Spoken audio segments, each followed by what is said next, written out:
These synthetic fiber pillows come in two styles: garnet, meaning the pillows are filled with a roll of synthetic fiber, and blown, meaning it's filled with loose synthetic fibers. This first machine, the pre-opener, combs the fibers with a large steel-spiked roller.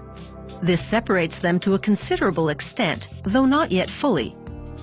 The fibers exit this machine straighter and smoother, however, several are still crimped. The pre-opener's four outputs drop the fibers onto a conveyor belt, which takes them to the next opening machine. Along the way, nozzles spray a special solution to reduce static electricity, which causes fibers to cling to each other. To make garnet pillows, fans blow the fibers through a long duct that leads to another opening machine, called the garnet hopper. It feeds the fibers onto a spiked conveyor belt, which combs them out further. This removes many, though not all, of the remaining crimps. After the garnet hopper, the fibers look like the ones on the right, fluffier, straighter, and smoother. The fibers now travel to the next opening machine. It has several metal rollers with sharp ridges which stretch the fibers straight, removing those remaining crimps. The fibers then enter yet another machine, passing over one of two rollers, each of which forms a flat, fluffy sheet called a web. The two webs merge as they exit the machine, forming a thicker web. Then the next machine laps it back and forth over itself to build an even thicker web. The width of the lapping determines the width of the pillow. Then the machine cuts the continuous web into pieces and rolls each one into what they call a bat.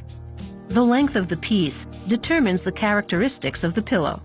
The longer the rolled piece, the fatter and heavier the bat, which translates into a higher and firmer pillow.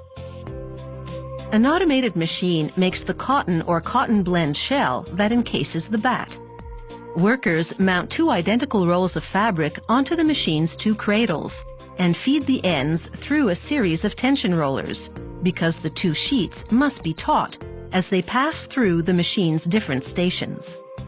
At the first one, blades trim the fabric to the correct width for the pillow size, standard, queen, or king.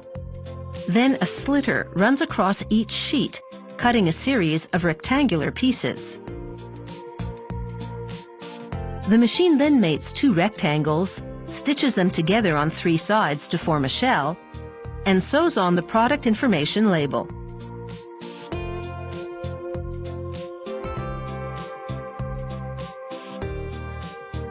The machine uses an extremely strong overlock stitch. Now it's time to fill the shell. As the bat travels on a conveyor belt, another belt above compresses it as it enters the waiting shell, covered just beforehand in the pillow's plastic retail packaging.